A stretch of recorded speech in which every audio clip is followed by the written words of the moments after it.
السلام عليكم ورحمة الله تعالى وبركاته.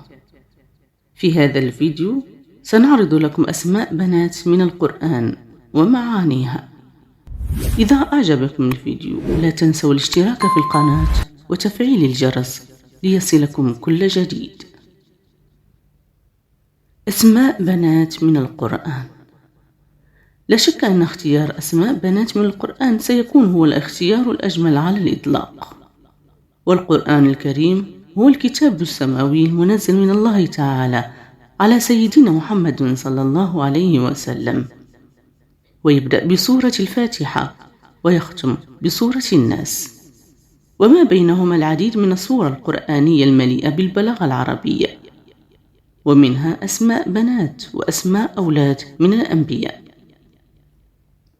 حياة من الأسماء المذكورة في القرآن، ومعناها العيش والوجود، وقد ذكر في مواضع عديدة من القرآن، منها سورة البقرة في الآية 179: ولكم في القصاص حياة يا أولي الألباب. ضحى. الضحى من أسماء بنات من القرآن، ومعناه الوقت الذي يبدأ من طلوع الشمس وارتفاعها إلى قبيل وقت صلاة الظهر، وقد أوصى النبي بصلاة الضحى لما فيها من خيرات كثيرة. وتوجد سورة في القرآن تحمل اسم الضحى، وعدد آياتها 11 آية. سجى. معنى اسم سجى أي السكون والبقاء في مكان محدد، وهو اسم بنت مذكور في القرآن في بداية سورة الضحى: والليل إذا سجى. آلاء. أشهر أسماء البنات من القرآن، ومعناه الكثير التي لا تعد ولا تحصى. ميمنة، وهو اسم رقيق مشتق من اليمن، ومعناه السعادة والبركة، وذكر في سورة الواقعة: وأصحاب الميمنة ما أصحاب الميمنة. دانية. دانية عليهم ظلالها وذللت قطوفها تذليلا.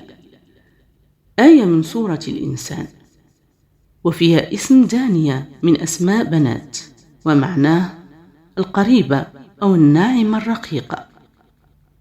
بينة.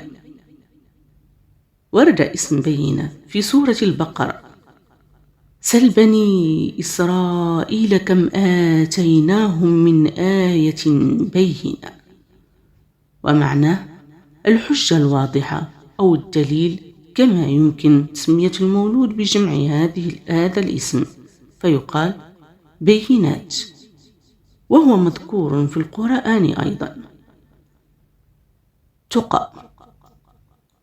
ورد اسم تقى في مواضع عديدة من سور القرآن، ومعناه الخشية من الله. دعاء. ورد اسم دعاء في العديد من الآيات، ومعناه الابتهال إلى الله وتمجيده أي تعظيمه، ويعني أيضا رجاء الله. رغد وهو العيش الهنيء، وقد ورد في هذا الاسم بمعناه الجميل في مواضع عديدة. استكمالا لما سبق، هناك أسماء بنات راقية ومذكورة في القرآن، نذكر منها مريم، يقين، دنيا، مودة، سجود، صفاء، نور، إسلام، قمر، مكة، ليال، سلوى، إكرام، إحسان، نجوى، إيلاف، أماني، تبارك، بروج، يسرى، حسنة، تسنيم، أبرار، نداء، بتول. وهذه أسماء بنات من القرآن مذكورة في الجنة.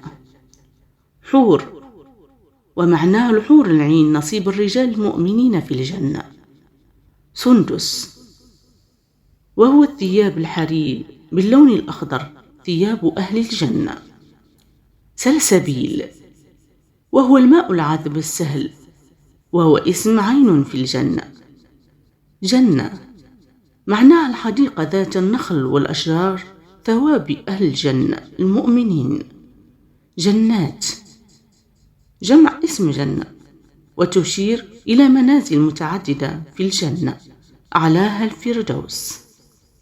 فردوس أعلى من منزلة في الجنة، ولمن سأل الله الجنة عليه بقوله: اللهم إني أسألك الفردوس الأعلى من الجنة. نمارق معناها الوسائد التي يتكئ عليها أهل الجنة. قطوف ما قطفه من ثمار الجنة.